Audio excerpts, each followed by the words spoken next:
সুপ্রিয় SSC batch 2025 তোমাদের পরীক্ষাগুলো চলতেছে, বিশেষ করে বাংলা ইংরেজি তোমাদের পরীক্ষাটা শেষ। তোমাদের আগামী সোমবার হচ্ছে আইসিটি পরীক্ষা। আইসিটি পরীক্ষাতে ভালো করার জন্য অবশ্যই বেসিক থেকে জানা খুবই জরুরি। তো আমরা চেষ্টা করব রাশাদ একাডেমি থেকে তোমাদেরকে ভালো একটা সার্ভিস দেওয়ার। আমরা এখন আজকে তোমাদেরকে প্রথম অধ্যায় যেটা, ওই প্রথম অধ্যায় থেকে এই বেসিক থেকে অ্যাডভান্স শিখতে পারি কিভাবে খুব সহজে, এবং পরীক্ষাতে আসলে যেন এই অধ্যায় থেকে অ্যান্সার করতে পারি ইনশাল্লাহ। আমার বিশ্বাস তোমরা যদি এই অধ্যায় খুব মনোযোগ সহকারে দেখো তাহলে এই অধ্যায় থেকে একটা কোশ্চেন পরীক্ষাতে অ্যান্সার করে আসতে পারবে। তাছাড়া দ্বিতীয় অধ্যায়, তৃতীয় অধ্যায় এবং চতুর্থ অধ্যায় পর্যায়ক্রমে যে অধ্যায়গুলো আছে ওই অধ্যায়গুলো আমরা রাশাদ একাডেমি ইউটিউবে আপলোড করব। তো চলো আমরা বেশি কথা না বাড়িয়ে আমরা আজকের ক্লাসটা শুরু করি। আমাদের আজকের ক্লাস হচ্ছে আইসিটির প্রথম অধ্যায় বিশ্ব ও বাংলাদেশ প্রেক্ষিতে যেই আলোচনা, ওই আলোচনাটা আমরা এখন করব। আমাদের প্রথম হচ্ছে যে বিশ্বগ্রাম, এটা জানতে হবে যে বিশ্বগ্রামটা কি। বিশ্বগ্রাম হলো একটি ধারণা যা তথ্য ও যোগাযোগ প্রযুক্তির মাধ্যমে বিশ্বকে একটি একক গ্রামের মতো করে দেখে, যেখানে পৃথিবীর বিভিন্ন প্রান্তের মানুষ খুব সহজেই একে অপরের সাথে যোগাযোগ করতে পারে এবং বিভিন্ন তথ্য ও সংস্কৃতির আদান প্রদান করতে পারে। তাহলে পরীক্ষাতে এটা তোমাদের ক নাম্বার আসতে পারে যে বিশ্বগ্রাম কি, আর খ নাম্বার আসতে পারে বিশ্বগ্রাম বলতে কি বোঝাও। তাহলে আমরা ক নাম্বার যদি আসে তাহলে আমরা এখান পর্যন্ত লিখব যে একটি একক গ্রামের মতো করে দেখে এখান পর্যন্ত। আর যদি পুরো আসে যে বিশ্বগ্রাম বলতে কি বোঝাও, তখন আমরা এখানে পুরোটাই লিখব। তারপরে আমাদের পরীক্ষাতে এমসিকিউতে যেটা খুব বারবার আসে যে বিশ্বগ্রামের ধারণা দেন কে, তাহলে বিশ্বগ্রামের ধারণা দেন মাসান মাকরুহান। এটা অবশ্যই খুব নোট করে রাখবা, এটা পরীক্ষাতে আসবে। তারপরে বিশ্বগ্রাম প্রতিষ্ঠার কিছু উপাদান আছে, উপাদান হচ্ছে 5টা। ওই 5টা উপাদান আমাদেরকে মুখস্থ করা লাগবে। এটা হচ্ছে হার্ডওয়্যার, সফটওয়্যার, ডেটা এবং মানুষের জ্ঞান, ইন্টারনেট সংযুক্ততা। এই 5টা বিশ্বগ্রাম প্রতিষ্ঠার জন্য খুবই গুরুত্বপূর্ণ। এই 5টা উপাদান আমাদের মুখস্থ করা লাগবে। তাহলে হার্ডওয়্যার মধ্যে আছে computer, mobile phone, modem, router ইত্যাদি, এগুলো হচ্ছে আমাদের হার্ডওয়্যার। সফটওয়্যার হচ্ছে যে আমাদের বিভিন্ন যে Mozilla Firefox, Google Chrome, Opera mini, এগুলো আমাদের মোবাইল ফোন বা কম্পিউটার যে থাকে, এগুলো ছাড়া কিন্তু আমরা কোনো কাজ করতে পারি না। ইন্টারনেটে প্রবেশ করার জন্য আমাদের এই অ্যাপসগুলো লাগে। এই অ্যাপসগুলো হচ্ছে যে আমাদের সফটওয়্যার। ডেটা, তাহলে ইন্টারনেটে আমরা যখন প্রবেশ করার জন্য যে আমাদের একটা সার্চ লাগে, একটা অ্যাক্সেস লাগে, ওই অ্যাক্সেসটা হচ্ছে যে আমাদের ডেটা। ডেটাটা 3টি বৈশিষ্ট্যের উপর নির্ভর করে। একটা হচ্ছে বিতরণ, সঠিকতা, একটা হচ্ছে সময় নির্ধারণ। 3টি জিনিসের উপর আমাদের বিষয়ে ডেটাটা নির্ভর করতেছে। তারপরে আমাদের অবশ্যই বিশ্বগ্রাম প্রতিষ্ঠা করার জন্য মানুষের জ্ঞান থাকা লাগবে। জ্ঞান না থাকলে অদক্ষ মানুষ কি কম্পিউটার চালাতে পারে? তাহলে সে কি বিশ্বগ্রাম সম্পর্কে বুঝবে না। তাহলে কম্পিউটার চালাতে পারতে হবে, মোবাইল চালাতে পারতে হবে খুব ভালোভাবে। তাহলে না তুমি একটা জিনিস খুব ভালোভাবে নেট থেকে সার্চ দিয়ে বের করতে পারবে। তাহলে এটাও অবশ্যই মানুষের জ্ঞান থাকা লাগবে। দ্বিতীয়ত, পঞ্চম হচ্ছে আমাদের ইন্টারনেট সংযুক্ততা। বিশ্বগ্রামের মেরুদণ্ড হলো ইন্টারনেট সংযুক্ততা বা কানেক্টিভিটি। এটা তোমাদের এমসিকিউতে অনেকবার আসছে, মানে গত যে পরীক্ষাগুলো আসছে এই এমসিকিউটা তোমাদের পরীক্ষাতে, অর্থাৎ গত যে এসএসসি পরীক্ষাগুলো হয়েছে এগুলোতে এই প্রশ্নটা এসেছে। তারপর আমরা শিখবো যে বিশ্বগ্রামের সুবিধা। বিশ্বগ্রামের কিছু সুবিধা আছে। সুবিধা হলো তাৎক্ষণিক এবং কার্যকর যোগাযোগ করতে পারি, অর্থাৎ আমরা যে কোনো সময় নেট থাকার সাথে সাথে আমরা মোবাইলে বা কম্পিউটারের মাধ্যমে নেটে ইন্টারনেটে প্রবেশ করার মাধ্যমে খুব সহজে যোগাযোগ করতে পারি। তারপর হচ্ছে সময়, অর্থ এবং শ্রমের অপচয় রোধ করা যায়, অর্থাৎ এটার মাধ্যমে আমরা বিশ্বগ্রামের মাধ্যমে সময়, অর্থ এবং শ্রমের অপচয় রোধ করতে পারি। তারপর আমরা যদি দেখি যে আরো কিছু আমাদের বৈশিষ্ট্য আছে, এগুলো হচ্ছে জীবনযাত্রার মান উন্নত করছে, ব্যবসা বাণিজ্যের প্রসার করছে, বিশ্ব সংস্থানের সৃষ্টি করছে, অনলাইনে কেনাকাটার জন্য ব্যবস্থা করছে, ই লার্নিং সেবা দিচ্ছে, জেনেটিক ইঞ্জিনিয়ারিং দিচ্ছে। তারপর হচ্ছে টেলি কনফারেন্সিং এবং ভিডিও কনফারেন্সিং সুবিধা হচ্ছে আমাদের বিশ্বগ্রামের থেকে আমরা এগুলা পেয়েছি। এটা হচ্ছে বিশ্বগ্রাম আমাদের সুবিধা। আবার বিশ্বগ্রাম যেমন আমাদের সুবিধা দিয়ে থাকে তেমনি আমাদের কিছু অসুবিধাও দিয়ে থাকে। যে বিশ্বগ্রামের অসুবিধা, গোপনীয় তথ্যগুলো চুরি হওয়ার সম্ভাবনা রয়েছে, সাইবার আক্রমণের সম্ভাবনা রয়েছে, গুজব ছড়িয়ে সামাজিক বিশৃঙ্খলা সৃষ্টি করতে পারে, অদক্ষ কর্মহীন হয়ে পড়ে। অদক্ষ লোক যারা আছে দেশে, নিরক্ষ লোক, তারা কর্মহীন হয়ে যেতে পারে, কর্মহীন হয়ে পড়ে। কারণ বর্তমান বিশ্বে হচ্ছে প্রযুক্তির যুগ অবশ্যই আপনাকে বা জনগণকে দক্ষ হতে হবে। অদক্ষ হলে সেই অবশ্যই কর্মহীন হয়ে পড়ে, কারণ বর্তমানে সবকিছু এখন কম্পিউটার বা মোবাইল ফোনের মাধ্যমে আমাদের করা লাগে। তারপরে আমরা যদি দেখি যে আমাদের বিশ্বগ্রামের বিশ্বগ্রামের প্রধান উপাদানগুলো কি কি। বিশ্বগ্রামের ধারণা সংশ্লিষ্ট থেকে আমরা কয়েকটা উপাদান পাই, যেখানে 11টা উপাদান লাগে। বিশ্বগ্রামের ধারণা সংশ্লিষ্ট উপাদান সমূহ হচ্ছে 11টা উপাদান। এগুলোর মধ্যে আমরা প্রথমে যোগাযোগ, কর্মসংস্থান, শিক্ষা, চিকিৎসা, গবেষণা, অফিস, বাসস্থান, ব্যবসা বাণিজ্য, সংবাদ, বিনোদন ও সামাজিক যোগাযোগ এবং সাংস্কৃতিক বিনিময়। এগুলো হচ্ছে বিশ্বগ্রামের ধারণার সংশ্লিষ্ট উপাদানসমূহ আমাদের মুখস্থ করতে হবে। অর্থাৎ তোমরা যেহেতু আগে পড়ছো, যারা নতুন দেখতেছো, তারা আশা করি খুব ভালো করে দেখলে এটা থেকে পরীক্ষাতে আসলে লিখতে পারবে। তাহলে পরবর্তী যদি আমরা দেখি যোগাযোগ করার জন্য ভেহিক্যাল ট্র্যাকিং ইউনিট দুটি অংশ থাকে। একটা হচ্ছে জিপিএস, একটা হচ্ছে জিএসএম। জিপিএস হচ্ছে গ্লোবাল পজিশনিং সিস্টেম, আমাদের পরীক্ষাতে এমসিকিউতে আকার আসতে পারে। জিএসএম হচ্ছে global system for mobile communication, এটা আমাদের এমসিকিউ আকার আসতে পারে। তারপর আমাদের পরীক্ষাতে বেশি বার যে দুইটা জিনিস আসছে, যে টেলিকনফারেন্সিং এবং ভিডিও কনফারেন্সিং বলতে কি বুঝো, বা টেলিকনফারেন্সিং ভিডিও কনফারেন্সিং কাকে বলে, এগুলো কতে আসতে পারে। তাহলে আমরা যদি টেলিকনফারেন্সিং কি এটা দেখি, ভিন্ন ভৌগোলিক দূরত্বে দুই বা ততোধিক ব্যক্তির মধ্যে টেলিকমিউনিকেশন ব্যবস্থায় তথ্য আদান প্রদানকে টেলিকনফারেন্সিং বলে। অর্থাৎ ভিন্ন দূরত্বে দুই বা ততোধিক লোকের মধ্যে টেলিকমিউনিকেশন ব্যবস্থায় তথ্য আদান প্রদানটা করা হচ্ছে আমাদের টেলিকনফারেন্সিং। আর ভিডিও কনফারেন্সিং বা ভিডিও কমিউনিকেশন, যেটাকে আমরা বলি টেলিকমিউনিকেশন প্রযুক্তি ব্যবহার করে দুই বা ততোধিক ভৌগোলিক অবস্থানে অডিও এবং ভিডিও এর যুগপথ উভয় স্থানান্তর করার প্রক্রিয়াকে ভিডিও কনফারেন্সিং বলে। আমি তোমাদেরকে এটা স্টার চিহ্ন দিয়ে দিতেছি, এটা পরীক্ষাতে তোমাদের আসতে পারে যে ভিডিও কনফারেন্সিং বা ভিডিও কনফারেন্সিং বলতে কাকে বোঝায়। তাহলে তোমরা এই সংজ্ঞাটা খুব ভালোভাবে শিখে নিবা। পরবর্তীতে আমরা যদি দেখি টেলিকনফারেন্সিং, এটা 1975 সালে মরিটার্ফ আবিষ্কার করছেন। আর ভিডিও কনফারেন্সিং এখানে আমরা এখনো তথ্যটা পাই নাই যে সঠিক কে এটা আবিষ্কার করছেন, এই জন্য আমাদের দেওয়া হচ্ছে না। তারপর হচ্ছে শুধু প্রশ্নের উত্তরের মাধ্যমে কথোপকথন করতে পারি আমরা টেলিকনফারেন্সের মাধ্যমে। আর ভিডিও কনফারেন্সে আমরা পরস্পর ছবি দেখতে পারি এবং কথোপকথন করতে পারি। তাহলে আমাদের এটা ভিডিও কনফারেন্সের সুবিধা হচ্ছে ছবি দেখতে পারি এবং কথাও বলতে পারি। তারপর হচ্ছে আমাদের টেলিসংযোগ এবং কম্পিউটার, অডিও যন্ত্রপাতি, প্রয়োজনীয় সফটওয়্যার প্রয়োজন হয় এটা ব্যবহার করতে। আর আমাদের ভিডিও কনফারেন্সের জন্য লাগে ওয়েব ক্যামেরা লাগতে পারে, ভিডিও ক্যাপচার কার্ড লাগতে পারে, তারপর হচ্ছে সাউন্ড কার্ড, স্পিকার, প্রয়োজনীয় সফটওয়্যার এগুলোতে আমরা ব্যবহার করতে পারি। তারপর হচ্ছে টেলিফোন বা মোবাইল ফোন ব্যবহার করে খুব সহজে টেলিকনফারেন্সিং করা যায়। আর মেসেঞ্জার, স্কাইপি ও ইমো ব্যবহার খুব জনপ্রিয় হচ্ছে ভিডিও কনফারেন্সের জন্য। পরবর্তীতে আমরা দেখতে পাচ্ছি আমাদের এখানে কয়েকটা শর্ট, অর্থাৎ আমাদের যে মিনিংগুলো আসে পরীক্ষাতে, মিনিংগুলোর কয়েকটা মিনিং দেওয়া আছে। এটিএম হচ্ছে অটোমেটেড টেলার মেশিন, এটা আমাদের এটিএম কার্ড বলি না আমরা, ওই এটিএম কার্ডের মিনিংটা হচ্ছে এটা। 1960 সালে কোর নেটওয়ার্ক ব্যবহৃত হয়, যে প্রথম 1960 সালে কোর নেটওয়ার্কটা ব্যবহৃত হয়।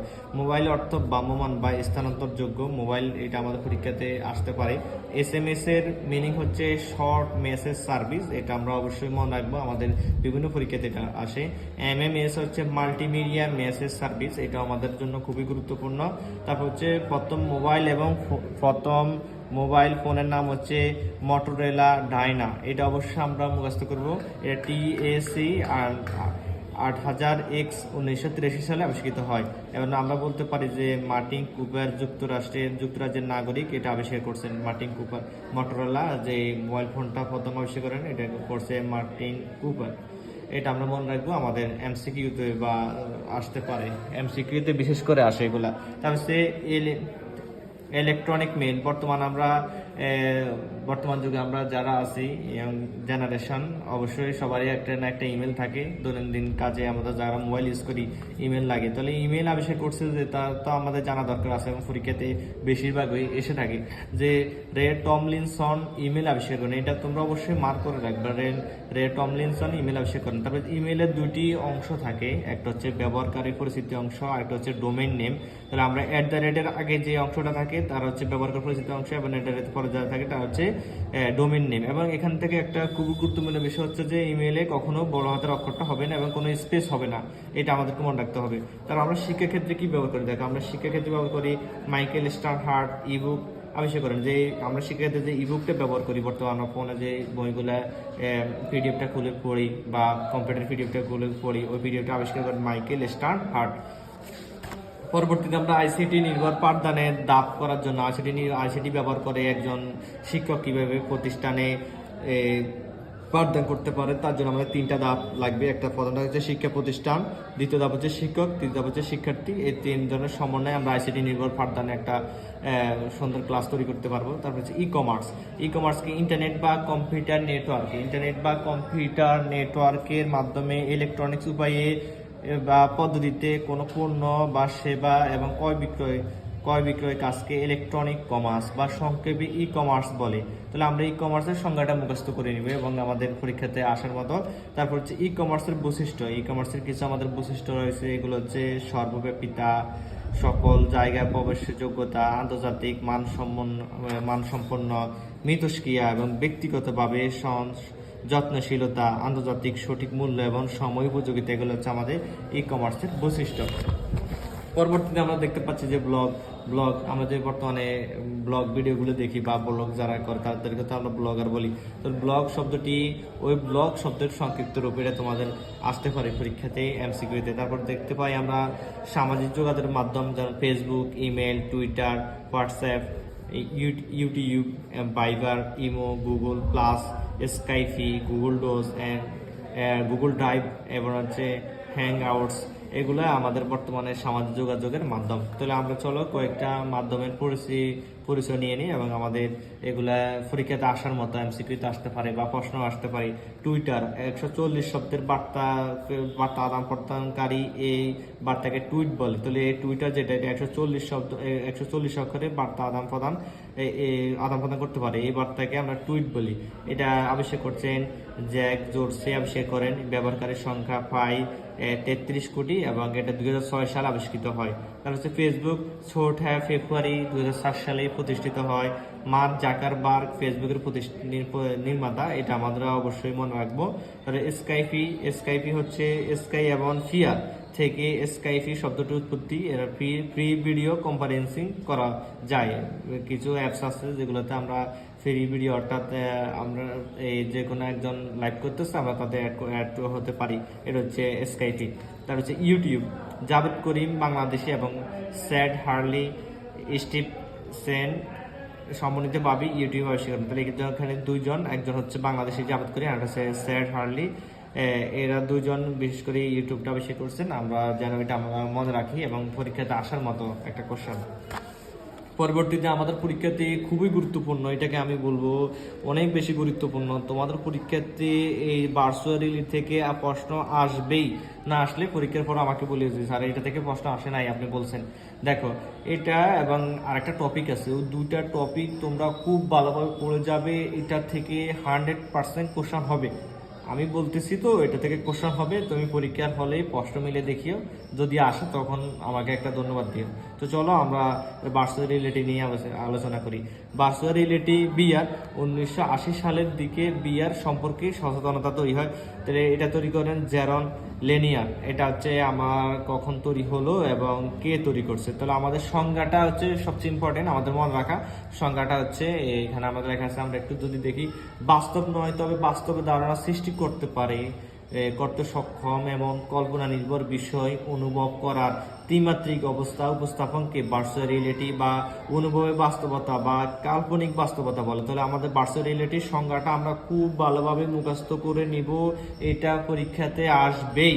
তো ভার্চুয়াল রিয়েলিটি হচ্ছে বাস্তব নয় তবে বাস্তবে ধারণা সৃষ্টি করতে সক্ষম এবং নির্ভরকারী বিষয় অনুভব করায় ত্রিমাত্রিক ব্যবস্থা উপস্থাপনকে ভার্চুয়াল রিয়েলিটি বা অনুভব বাস্তবতা বা কল্প বাস্তবতা বলে। ভার্চুয়াল রিয়েলিটি আমরা যদি দেখতে পাই, এখানে কিছু বৈশিষ্ট্য আছে যে ভার্চুয়াল রিয়েলিটি একটি কম্পিউটার নিয়ন্ত্রিত পরিবেশ যেখানে ব্যবহারকারী ও পরিবেশে মগ্ন হতে বাস্তবের অনুকরণে সৃষ্ট দৃশ্য উপভোগ করতে পারে। সেই সাথে বাস্তবের ন্যায় সর্বানুভূতি এবং দৈহিক ও মানসিক ভাবাবেগ, উত্তেজনা, অনুভূতি প্রভৃতির অভিজ্ঞতা অর্জন করতে পারে। ভার্চুয়াল রিয়েলিটি জগতে প্রবেশ করার জন্য ব্যবহারকারীকে বিশেষ এক ধরনের পোশাক ও যন্ত্র পরিধান করতে হয়।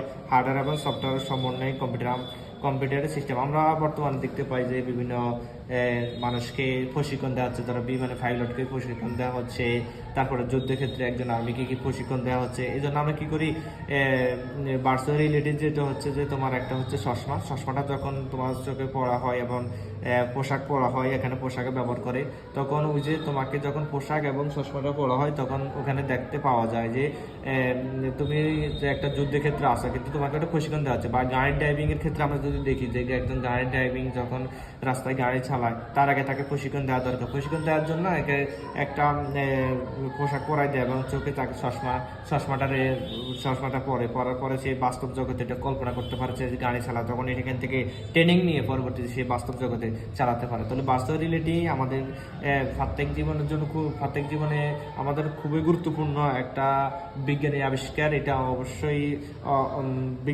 বিজ্ঞানীরা মানুষের জন্য ভালো একটা আবিষ্কার আমরা বলতে পারি।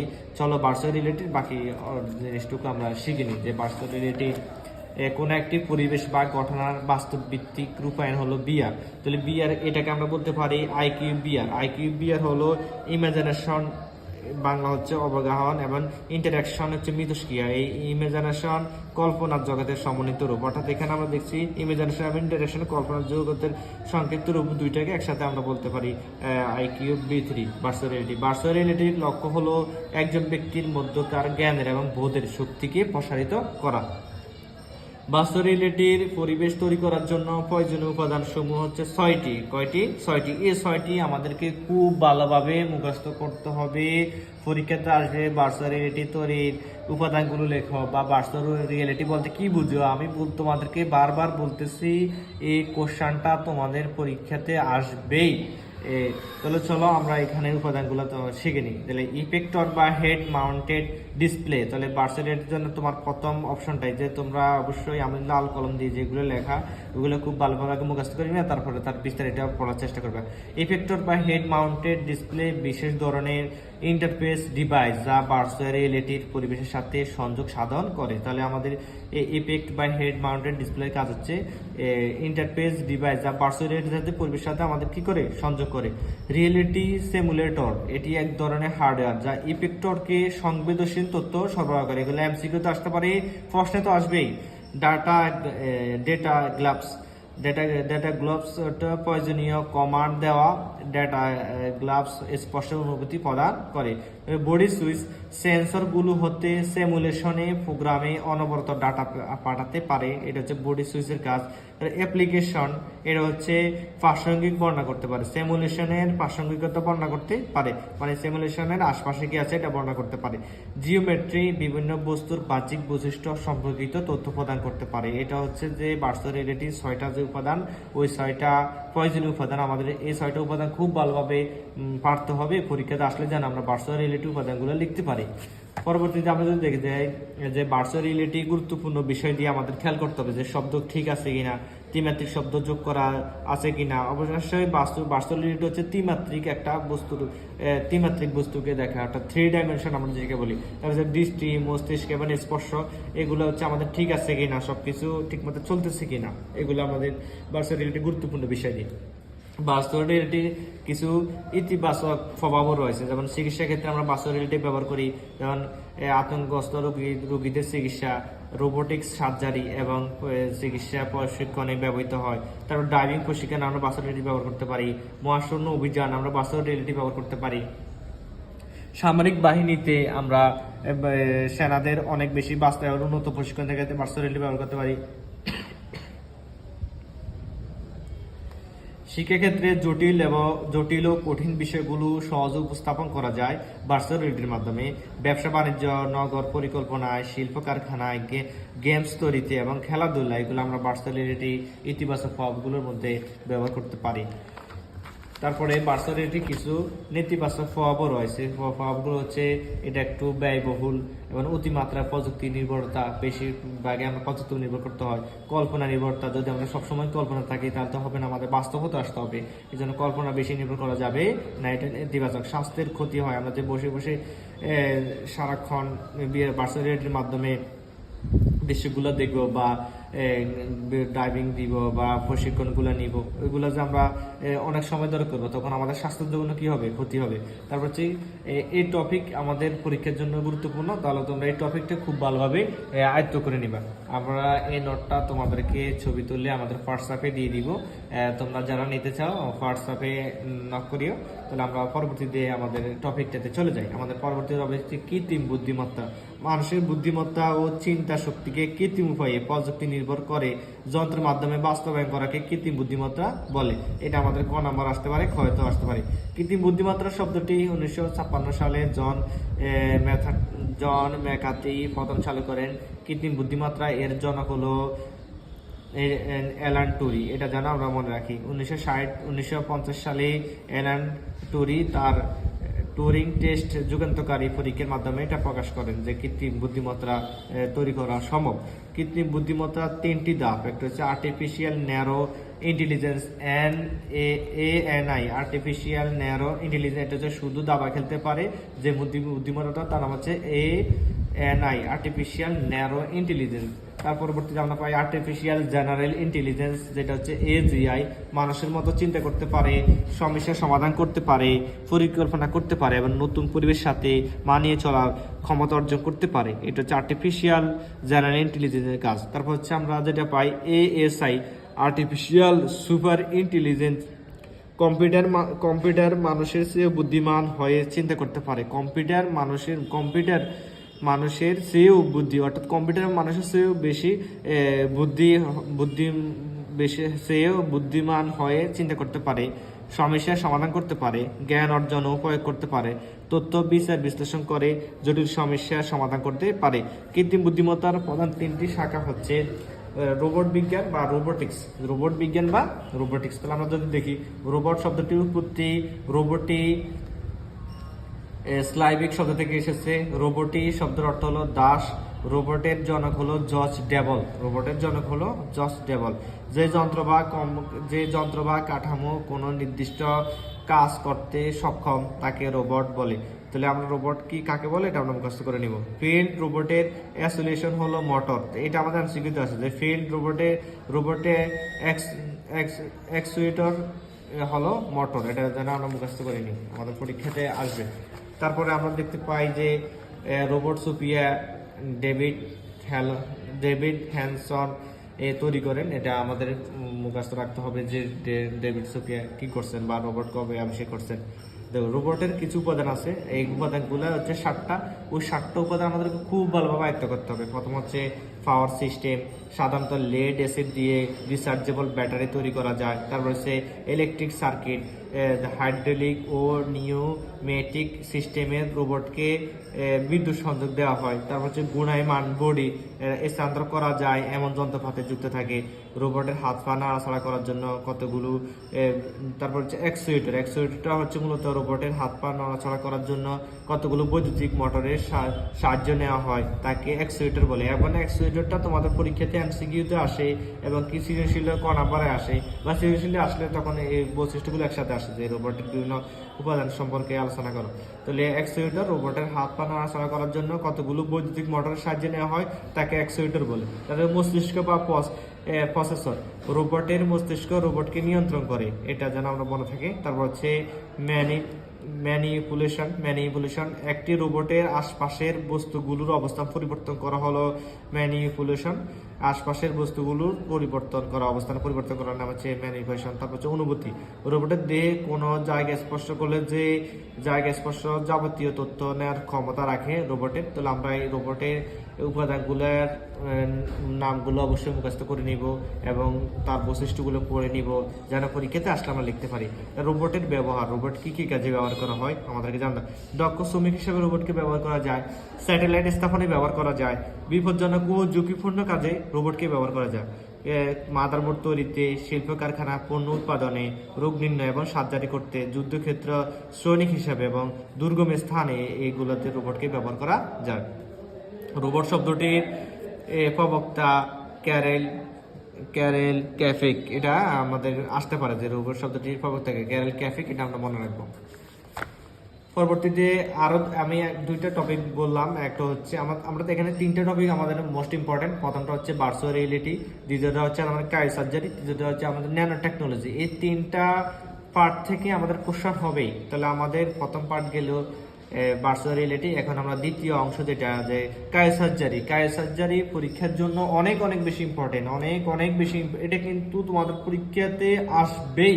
কাই সার্জারি এবং হচ্ছে তোমার ভার্চুয়াল রিয়েলিটি এবং হচ্ছে ন্যানো টেকনোলজি, এই তিনটা টপিক তোমাদের পরীক্ষাতে আসবে 100% শিওর, 100% শিওর এটা আসবে। তাহলে আমরা ওই টপিকটা ভালো করে পড়বো। আমরা সেকেন্ড টপিকটা শুরু করতেছি যে কাই সার্জারিটা। কাই সার্জারি কি? খুব শীতলীকরণ তরল পদার্থ প্রয়োগের মাধ্যমে শরীরে অসুস্থ বা অস্বাভাবিক টিস্যুকে ধ্বংস করার চিকিৎসা পদ্ধতিকে কাই সার্জারি বলে। যেমন তিল, আচিল, মেস্তা, বিভিন্ন ধরনের টিউমার ও ক্যান্সার চিকিৎসা এই পদ্ধতি ব্যবহার করা হয়।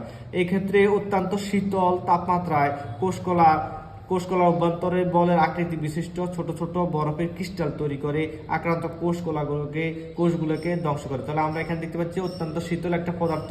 ওই পদার্থ ব্যবহার করে আমরা যখন আক্রান্ত কোষের উপর রাখি, ওই কোষটাতে ছোট ছোট বরফের ক্রিস্টাল তৈরি হয়, তারপরে অসুস্থ কোষটাকে ধ্বংস করে দেয়। তাহলে কাই সার্জারি কাকে বলে এটা আমরা মুখস্থ করে নিব খুব ভালোভাবে, এবং কাই সার্জারি চিকিৎসা পদ্ধতি কিভাবে করা হয় আমরা এখানে শিখবো। চলো আমরা শিখে নিই।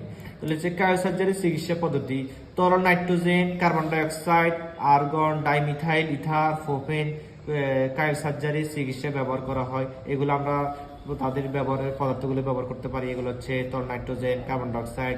তারপর হচ্ছে কাই সার্জারি চিকিৎসা পদ্ধতিতে যে নল ব্যবহার করা হয় করে তরল নাইট্রোজেন। তাহলে কাই সার্জারি ব্যবহার করার জন্য কাই সার্জারি চিকিৎসা পদ্ধতিতে যে নল ব্যবহার করে তরল নাইট্রোজেন। তো আমাদের তরলটা ব্যবহার করতে নাইট্রোজেন, কার্বন ডাইঅক্সাইড, আর্গন ও ডাইমিথাইল ইথার ব্যবহার করা হয়। তাকে কাইফোব বলে। কি বলে? কাইফোব বলে। এটাও তোমাদের পরীক্ষাতে আসতে পারে। তাহলে হচ্ছে প্রয়োগ পদ্ধতি এবং ঠান্ডার মাত্রার ক্ষতের আয়তন, কোষ কলার ধরন, গভীরতা এবং অবস্থানের উপর নির্ভর করে নির্ধারণ করা। অর্থাৎ তোমার আক্রান্ত কোষটার গভীরতা কতটুকু, আক্রান্ত কোষটার আয়তন কতটুকু তার উপর নির্ভর করে প্রয়োগ করা হয়। পরবর্তীতে আমরা যদি দেখি যে বিনাইল ক্ষতের ক্ষেত্রে -20 থেকে -30 ডিগ্রি সেন্টিগ্রেডে ব্যবহার করা হয় বিনাইল ক্ষতের ক্ষেত্রে। তারপর হচ্ছে ক্যান্সার কোষ ধ্বংসের জন্য -40 থেকে -50 ডিগ্রি সেন্টিগ্রেড ব্যবহার করা হয়, সেন্টিগ্রেড ব্যবহার করা হয়। তারপর আমরা দেখছি যকৃত ক্যান্সারের ক্ষেত্রে স্কলফিল আইসিটি নামক সফটওয়্যার ব্যবহার করা হয় যকৃত ক্যান্সার নিরাময়ের ক্ষেত্রে। তারপর আমরা শিখবো বায়োমেট্রিক্স হচ্ছে যে একজন মানুষকে কিভাবে শনাক্ত করা যায় তার কণ্ঠ দিয়ে বা তার আঙ্গুলের চাপ দিয়ে কিভাবে শনাক্ত করা যায়, এগুলো হচ্ছে বায়োমেট্রিক্সের কাজ। চলো তো আমরা বায়োমেট্রিক্সটা আলোচনা করে নিই। বায়োমেট্রিক্স মানুষের শরীরে বিভিন্ন অঙ্গ প্রত্যঙ্গের গঠন বা আচরণগত বৈশিষ্ট্য নির্ভর করে কোনো নির্দিষ্ট ব্যক্তিকে শনাক্ত করার পদ্ধতিকে বায়োমেট্রিক্স বলে। এক হচ্ছে বায়োমেট্রিক্সের বিভিন্ন ধাপ রয়েছে। প্রথম হচ্ছে শারীরবৃত্তীয় বৈশিষ্ট্য, তাহলে মুখমণ্ডল শনাক্তকরণ। প্রথম বৈশিষ্ট্য হচ্ছে মুখমণ্ডল শনাক্তকরণ। এই পদ্ধতিতে দুই চোখের মধ্যবর্তী দূরত্ব, নাকের দৈর্ঘ্য, ব্যাস, চোয়ালের কৌণিক পরিমাণ ইত্যাদি পরিমাপের মাধ্যমে কোনো ব্যক্তিকে শনাক্ত করা হয়। এরা ব্যবহার করা হয় সন্দেহভাজন কোনো ব্যক্তিকে শনাক্তকরণে, বিল্ডিং বা কক্ষের প্রবেশদ্বারে পাহারা দেওয়ার জন্য। তাহলে আমরা মুখমণ্ডল শনাক্তকরণের মাধ্যমে শনাক্ত করতে পারি একজন ব্যক্তিকে, এবং এটা ব্যবহার করা হয় সন্দেহভাজন কোন ব্যক্তি যেন প্রবেশ করতে না পারে, বা শনাক্ত করা হয় বিল্ডিং বা কক্ষের প্রবেশদ্বারে পাহারাদার হিসাবে। তারা এর সুবিধা হচ্ছে সহজে ব্যবহারযোগ্য ব্যবহার করা যায় বা সঠিক ফলাফল পাওয়া যায়। এটা হচ্ছে আমাদের মুখমণ্ডল শনাক্তকরণ বায়োমেট্রিক্স। তার পরবর্তীতে বায়োমেট্রিক্সের কিছু অসুবিধা রয়েছে আমাদের কাছে। বায়োমেট্রিক্সের কিছু অসুবিধা হচ্ছে মুখের অভিব্যক্তি ভিন্নতার কারণে এবং স্বল্প আলো, দাড়ি, লম্বা চুল, মেকআপ ইত্যাদির পরিবেশের কম কার্যকর হয়। তারপর হচ্ছে আঙ্গুলের চাপ। আমাদের দ্বিতীয় বায়োমেট্রিক্স সরলবৃত্তীয় বায়োমেট্রিক্স, যেটা হচ্ছে আঙ্গুলের চাপ, যেটা ফিঙ্গারপ্রিন্ট রিডার নামক যন্ত্রের মাধ্যমে আঙ্গুলের চাপকে ডিজিটাল ডেটায় রূপান্তর করা হয়। এটা আবিষ্কার হচ্ছে রূপান্তর করা হয়। রিডারটি ইলেকট্রোম্যাগনেটিক পদ্ধতিতে কাজ করে। এর ব্যবহার নিরাপত্তা নিশ্চিতের জন্য, প্রবেশাধিকার নিয়ন্ত্রণে, ব্যাংকিং পেমেন্ট সিস্টেমে, আদালতের সাক্ষ্য প্রমাণে, ডিএনএ শনাক্ত কাজে এই পদ্ধতি অধিক ব্যবহৃত হয়। এর কিছু সুবিধা আছে। আঙ্গুলের চাপ কখনো পরিবর্তন হয় না বলে এই পদ্ধতির স্বল্পতা প্রায় 100%, অর্থাৎ এই পদ্ধতির সফলতা প্রায় 100%। তার হচ্ছে অসুবিধা, আঙ্গুলের ক্ষত থাকলে বা কেটে গেলে সঠিক ফল প্রদর্শন করে না। তারপর হচ্ছে হাতের চাপ বা হ্যান্ড জিওমেট্রি যদি আমরা দেখতে পাই, এখানে প্রতিটি মানুষের হাতের আকৃতি ও জ্যামিতিক গঠন পরস্পর থেকে আলাদা। 5 সেকেন্ডের কম সময়ের মধ্যে ফলাফল প্রদর্শন করে। তাহলে তোমরা তো বলতেছো স্যার এগুলো আসলে আপনি তো বলছেন, প্রশ্নে কিভাবে আসবে? প্রশ্নে আসবে যে একজন ব্যক্তি হাতের চাপ দিয়ে আসলো, তাকে হাতের চাপ মাধ্যমে শনাক্ত করা হলো, বা ব্যাংকে থেকে টাকা তুললো, তাহলে এর সুবিধা অসুবিধাগুলো লেখো। তো তোমাকে এই বৈশিষ্ট্যগুলো লিখতে হবে। বা বলবে যে একজন ব্যক্তির 5 সেকেন্ডের মাধ্যমে ফলাফল পায়, তাকে শনাক্ত করা যায়, তাহলে এটা কোন পদ্ধতি? তাহলে এটা হাতের চাপ বা জিওমেট্রি। তার মানে এইগুলোর খুব বৈশিষ্ট্যগুলো তোমাদের খুব ভালোভাবে জানতে হবে, যেন স্যার যে প্রশ্নে আসলে তোমরা লিখতে পারো। তো চলো আমরা পরবর্তী স্টেপে চলে যাই। তাহলে আমাদের হাতের চাপে ব্যবহার করা হয় কিভাবে? দেখো, ব্যবহার করা যায় হচ্ছে জাতীয় পরিচয়পত্রে হাতের চাপ ব্যবহার করা হয়, মোবাইল সিম নিবন্ধনের ক্ষেত্রে ব্যবহার করা হয়। সুবিধা, ব্যবহার সহজ, অল্প মেমোরি প্রয়োজন। অসুবিধা, অ্যাথাইটিস বা বাতের রোগীদের জন্য এটি উপযোগী নয়। চোখের মণি বা রেটিনা স্ক্যান, চোখের মণি অদ্বিতীয় স্থায়ী, ফলাফল প্রদর্শন করতে 1 থেকে 10 সেকেন্ড সময় লাগে এবং ব্যবহার আর্থিক প্রতিষ্ঠানে, সরকারি গুরুত্বপূর্ণ প্রতিষ্ঠানে, মিলিটারিতে এই পদ্ধতি ব্যবহার করা হয়। সুবিধা, আঙ্গুলের চাপ এবং হাতের চাপের তুলনায় এই পদ্ধতির ফলাফলের সূক্ষ্মতা তুলনামূলকভাবে বেশি। অসুবিধা, অত্যন্ত ব্যয়বহুল এবং তুলনামূলকভাবে বেশি মেমোরি প্রয়োজন হয়। এখানে এটা হচ্ছে যে চোখের মণি এবং রেটিনা স্ক্যানের অসুবিধাটা। পরবর্তীতে আমরা দেখতে পাই ডিএনএ গঠন। ডিএনএ টেস্টকে বিভিন্ন নামে অভিহিত করা হয়: DNA profiling, DNA typing, genetic fingerprint ইত্যাদি। একজন মানুষের সাথে অপর কোনো মানুষের ডিএনএ 99% মিলে, বাকি 0.1% অমিলের জন্য মানুষে এত বৈচিত্র্য। দেখো পৃথিবীতে তাহলে ডিএনএ কত গুরুত্বপূর্ণ। ডিএনএ এর সাথে প্রত্যেক মানুষের 99% মিলে, মাত্র 0.1% অমিলের কারণে মানুষের এই বৈশিষ্ট্যটা কি হয়ে যায়? ভিন্ন হয়ে যায়। একজন মানুষ থেকে আরেকজন মানুষের বৈশিষ্ট্যটা আলাদা হয়ে যায়। তারপর হচ্ছে 2006 সালে দেশে national forensic DNA profiling laboratory প্রতিষ্ঠিত হয় আমাদের দেশে। ন্যাশনাল 2006 সালে দেশে এটা প্রতিষ্ঠিত হয়। স্যার অ্যালেক্স জেপিসকে ডিএনএ প্রোফাইলিং এর জনক বলা হয়। ব্যবহার কৃতিত্ব নির্ণয়ে, অপরাধী শনাক্তকরণে, বিকৃত শবদেহ, লুপ্ত পায় প্রাণীদের জিনগত মিল শনাক্তকরণে ব্যবহার করা হয়। সুবিধা, প্রকৃত অপরাধীকে শনাক্ত করতে সাহায্য করে, সফলতা 100%। অসুবিধা, সহদর মজদের ক্ষেত্রে ডিএনএ ফিঙ্গারপ্রিন্ট সম্পূর্ণ এক হয় বলে কার্যকারিতার সফলতা দেখা যায় না। তারপরে যমজ যারা আছে তাদের ডিএনএ এক হয়, এই জন্য কার্যকারিতা দেখা যায় না। এটাতে হচ্ছে অসুবিধা। পরবর্তীতে আমাদের আচরণগত বৈশিষ্ট্য। এতক্ষণ পর্যন্ত আমরা পড়লাম যে আমাদের শারীরিক যে বৈশিষ্ট্যগুলোর মাধ্যমে একজন মানুষকে শনাক্ত করা যায়। এখন আমরা পড়বো আচরণগত বৈশিষ্ট্য। কিস্ট্রোক হচ্ছে বিস্তারিত সময় জ্ঞানের তথ্য বিবরণী, ব্যবহারকারী কাজের কিস্ট্রোক। তারপর হচ্ছে ব্যবহার হচ্ছে কাজের মাত্রা নির্ধারণ, কি এবং গতির নির্ধারণ। সুবিধা, ডাটা বিশ্লেষণ করা সহজ। অসুবিধা, পাসওয়ার্ড এলোমেলো হয়ে যায়। তার হচ্ছে স্বাক্ষরের মাধ্যমে আমরা আচরণগত বৈশিষ্ট্যকে হিসাবে নিতে পারি। এটি একটি সর্বস্তরের গ্রহণযোগ্য পদ্ধতি। সর্বস্তরের আকার, স্বাক্ষরের আকার, লেখার গতি, সময় এবং কলমের চাপকে পরীক্ষা করে ব্যবহারকারীর স্বাক্ষর শনাক্তকরণ করা হয়। এটি কলম এবং প্যাড বা ট্যাবলেট ব্যবহার করা হয়। তার ব্যবহার, স্কুল, কলেজ, ব্যাংক, বিমা, সরকারি অফিস এগুলোতে ব্যবহার করা হয়। সুবিধা হচ্ছে খরচ কম, শনাক্তকরণের সময় কম লাগে। অসুবিধা, যারা স্বাক্ষর জানে না তাদের জন্য এই পদ্ধতি ব্যবহার করা হচ্ছে অসুবিধা। পরবর্তীতে আমরা কণ্ঠ শনাক্তকরণের মাধ্যমে কিভাবে একজন ব্যক্তিকে শনাক্ত করতে পারে সে শিখব। কণ্ঠ শনাক্তকরণ সামাজিকভাবে অনেক বেশি গ্রহণযোগ্য হয়। টেলিকমিউনিকেশন সিস্টেমের নিরাপত্তায় এই পদ্ধতি গুরুত্বপূর্ণ। ব্যবহার, অনেক আর্থিক প্রতিষ্ঠান টেলিফোনের মাধ্যমে লেনদেনের ক্ষেত্রে এই পদ্ধতি ব্যবহার করা হয়। সুবিধা হচ্ছে অত্যন্ত সহজ এবং খরচও কম আছে। তাহলে কণ্ঠ শনাক্তের মাধ্যমে একজন মানুষকে আমরা চিনতে এখানে অত্যন্ত সহজ এবং খরচও কম। অসুবিধা, ভয়েস রেকর্ডার ব্যবহার করে কোনো ব্যক্তির কণ্ঠ নকল করা সম্ভব। এটা হচ্ছে আমাদের অসুবিধা। তারপর হচ্ছে বায়ো ইনফরমেটিক্স, 1978 সালে প্রফেসর ডক্টর ফাউলিয়ান ওয়েব বায়ো ইনফরমেটিক্স শব্দটি ব্যবহার করে। এটা তোমাদের এমসিকিউতে একবার অলরেডি পরীক্ষাতে চলে আসছে। তাহলে ডক্টর ফাউলিয়ান ওয়েব বায়ো ইনফরমেটিক্স আবিষ্কার করেন কত সালে? 1978 সালে। বায়ো ইনফরমেটিক্স বা জৈব তথ্য বিজ্ঞান হলো এমন এক প্রযুক্তি যা ফলিত গণিত, তথ্য বিজ্ঞান, পরিসংখ্যান, কম্পিউটার বিজ্ঞান, কৃত্রিম বুদ্ধিমত্তা, রসায়ন এবং জৈব রসায়ন ব্যবহার করে জীববিজ্ঞানের সমস্যাসমূহ সমাধান করে। তারপর হচ্ছে যখন জৈব তথ্য নিয়ে কম্পিউটারের মাধ্যমে গবেষণা করা হয় তখন তাকে ডাই ল্যাব বলে। তাহলে জৈব তথ্য নিয়ে যখন কম্পিউটারের মাধ্যমে গবেষণা করা হয় তাকে আমরা বলবো ডাই ল্যাব। পরবর্তীতে আমরা দেখতে পাচ্ছি যে বায়ো ইনফরমেটিক্স এর কিছু বৈশিষ্ট্য আছে, সঠিকভাবে অনুধাবন, জিনের প্রভাব এবং হচ্ছে নতুন ওষুধের আবিষ্কার করা যায়। জেনেটিক ইঞ্জিনিয়ারিং আমাদের পরীক্ষার জন্য অনেক গুরুত্বপূর্ণ। জেনেটিক ইঞ্জিনিয়ারিং 1971 সালে পাউল বার্গ বানরের ভাইরাস SB40 ও ল্যামডা ভাইরাস এর ডিএনএ সংযোগ ঘটিয়ে বিশ্বের প্রথম রিকম্বিনেট ডিএনএ গঠন করেন। বিশ্বের প্রথম ট্রান্সজেনিক প্রাণী হলো ইঁদুর। বিজ্ঞানী পল বার্গকে জেনেটিক ইঞ্জিনিয়ারিং এর জনক বলা হয়। তাহলে এটা আমাদের পরীক্ষাতে আসতে পারে যে কাকে জেনেটিক ইঞ্জিনিয়ারিং জনক বলা হয়? বিজ্ঞানী পল বার্গকে জেনেটিক জনক বলা হয়।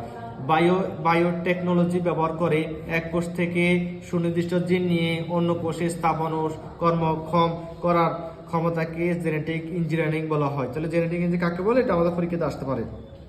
জেনেটিক ইঞ্জিনিয়ারিং এর জন্য যে পদ্ধতি প্রয়োগ করা হয় তাকে রিকম্বিনেন্ট ডিএনএ প্রযুক্তি বা জিন ক্লোনিং বলে। এটা পরীক্ষাতে আমাদের আসতে পারে।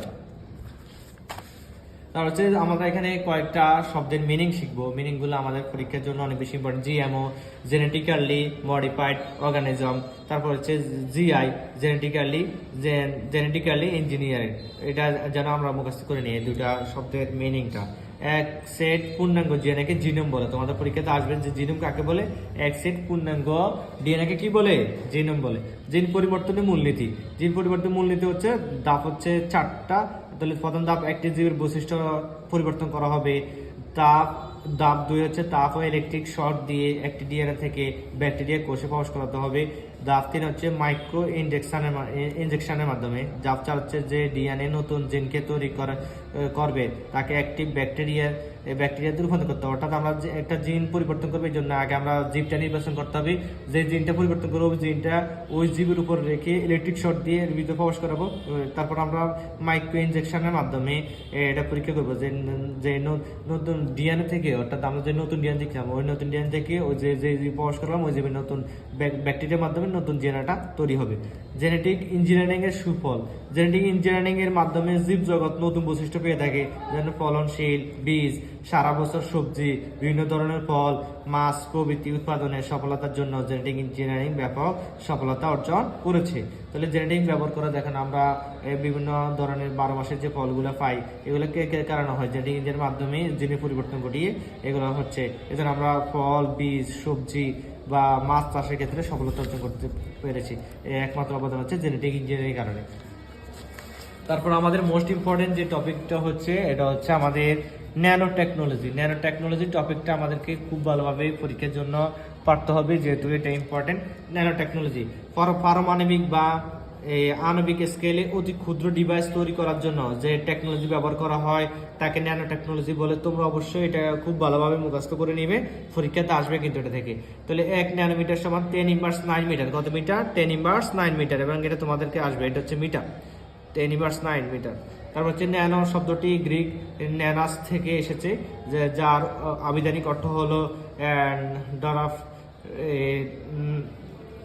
90 ন্যানোমিটার পুরুত্ব বিশিষ্ট ইলেকট্রনিক ডিভাইসকে ন্যানো ডিভাইস বলে। তাহলে 90 ন্যানোমিটার পুরুত্ব বিশিষ্ট ইলেকট্রনিক ডিভাইসকে ন্যানোমিটার বলে। তারপর হচ্ছে রিচার্ড ফাইনম্যানকে ন্যানো প্রযুক্তির জনক বলা হয়। তারপর হচ্ছে 35টি অণু দিয়ে IBM এর লগোটি তৈরি করবে। ন্যানো প্রযুক্তির ক্ষেত্রে 2টি প্রক্রিয়া আছে, একটা হচ্ছে উপর থেকে নিচে, তাকে বলে টপ টু বটম। এটা কিন্তু তোমাদের পরীক্ষার জন্য এই দুটো অনেক বেশি ইম্পর্টেন্ট। একটা হচ্ছে উপর থেকে নিচে ন্যানো প্রযুক্তির মাধ্যমে তো করা যায়, টপ টু বটম। ওটা বর্তমানে আমাদের ইলেকট্রনিক হলো উপর থেকে নিচে, অর্থাৎ আমাদের বর্তমানে ইলেকট্রনিক যে যন্ত্রগুলো দেখো খুব সহজ, ছোট ছোট যন্ত্র। আমরা একটা আইফোন বা হচ্ছে যে আমরা যে ইলেকট্রনিক যন্ত্রগুলো ব্যবহার করি, আগে কত বড় বড় ছিল, বর্তমানে যত সময় আগাচ্ছে তত বেশি এটা ছোট হচ্ছে। এটা হওয়ার কারণ হচ্ছে ন্যানো টেকনোলজি ব্যবহার করে। টপ টু বটম মানে ছোট থেকে যন্ত্রগুলোকে, বড় থেকে যন্ত্রগুলোকে ছোট করে ফেলছে। টপ টু বটম মানে হচ্ছে বড় থেকে যন্ত্রগুলোকে ছোট করেছে। এটা একমাত্র কাজ করতে পারছে ন্যানো টেকনোলজির মাধ্যমে। তারপরে নিচ থেকে উপরে বটম টু টপ, এটা হচ্ছে ন্যানো প্রযুক্তি হলো ছোট থেকে বড় করা। ওটা ছোট থেকে আমাদের অনেক সময় দরকার যে ছোট থেকে জিনিসকে কি করা, বড় করা। ধরো আমরা একজন মানুষকে যখন অসুস্থ হয়, ধরো তার পাকস্থলিতে পাথর হয়েছে বা কিডনিতে পাথর হয়েছে, এটা দেখার জন্য পাকস্থলিতে বা কিডনিতে বা তার হচ্ছে যে খাদ্যনালীতে সমস্যা হচ্ছে, তখন আমরা কি করি, ওই যেটাকে বড় করে দেখি। এটা বড় করার জন্য আমরা ন্যানো প্রযুক্তি ব্যবহার করি। ন্যানো প্রযুক্তি ব্যবহার করার কারণে তার ওই যে পাকস্থলিতে ছিদ্রটা, ওই ছিদ্রটা আলো প্রবেশ করে এখান থেকে দেখা যায় যে তার ছিদ্রটা কতটুকু, এটাকে অবশ্যই করে সে মানে নিরসন করা যাবে নাকি ওষুধের মাধ্যমে যাবে, তাহলে এটা কি করা যায়, ন্যানো টেকনোলজির মাধ্যমে খুব সহজে নির্ণয় করা যাচ্ছে। পরবর্তীতে আমরা দেখতে পাই যে ন্যানো টেকনোলজির ক্ষেত্রে প্রয়োগের ক্ষেত্রে কতগুলো আছে। ফুল সেল পদ্ধতি, বায়োযোগ্য, অর্থাৎ ন্যানো টেকনোলজির প্রয়োগ ক্ষেত্রে আমরা কোথায় কোথায় ব্যবহার করতে পারি। ফুল সেল পদ্ধতি ব্যবহার করতে পারি, নবায়নযোগ্য শক্তিশীল ব্যবহার করতে পারি, উচ্চ বিশ্লেষণ ক্ষমতা সম্পূর্ণ পদার্থ ব্যবহার করতে পারি, মোটর ইঞ্জিন ব্যবহার করতে পারি, বায়ু শোধন ব্যবহার করতে পারি, খাদ্য সংরক্ষণে, চিকিৎসা ক্ষেত্রে, প্রসাধনী শিল্পে এবং হচ্ছে কম্পিউটারে আমরা ব্যবহার করতে পারি, এবং পরিবেশের বিভিন্ন ময়লা আবর্জনা নিয়ন্ত্রণে আমরা এটা ব্যবহার করতে পারি।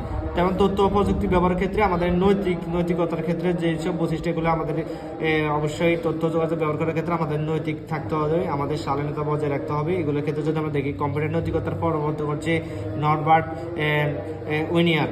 তাহলে নৈতিকতার সাথে জড়িত প্রধান ইস্যুগুলো হলো 5C, ব্যবহার, অ্যাক্সেস এবং স্টোরেজ সঠিকতা। এগুলো যদি আমরা সঠিক ব্যবহার করতে পারি তাহলে আমাদের আর কোনো প্রবলেম হবে না। এই হচ্ছে আমাদের প্রথম অধ্যায়ের বৈশিষ্ট্য, প্রথম অধ্যায়ের বেসিক এবং প্রথম অধ্যায়ের কথা। আমি তোমাদেরকে প্রথম অধ্যায় পুরোটা এখানে শেষ করে দিলাম। আর তোমাদেরকে বই ধরে ধরে প্রতিটা লাইন পড়া লাগবে না, এখানে ইম্পর্টেন্ট সবগুলো চলে আসছে। তাহলে তুমি যদি এখান থেকে 4টা টপিক পড়তে পারো, যে ভার্চুয়াল রিয়েলিটি, ন্যানো টেকনোলজি এবং হচ্ছে বায়ো ইনফরমেটিক্স আর এটা হচ্ছে কায়োসার্জারি, এই 4টা টপিক থেকে তোমাদের পরীক্ষাতে ইনশাল্লাহ 10 মার্ক কমন পাবে, একটা সৃজনশীল এবং হচ্ছে যে এখান থেকে তুমি 4-5টা এমসিকিউ পাবে। তো আমরা ধারাবাহিকভাবে দ্বিতীয় অধ্যায়, তৃতীয় অধ্যায় এবং চতুর্থ অধ্যায় তোমাদের জন্য ভিডিও আকারে দিব বা লাইভ ক্লাস করবো ইনশাল্লাহ পরবর্তীতে। তো তোমরা থাকো রাশেদ একাডেমির সাথে, রাশেদ একাডেমি তোমাদের সাথে আছে। দেখা হবে, কত হবে ইনশাল্লাহ। তোমাদের জন্য সবার জন্য শুভকামনা রইল রাশেদ একাডেমি থেকে। আল্লাহ হাফেজ।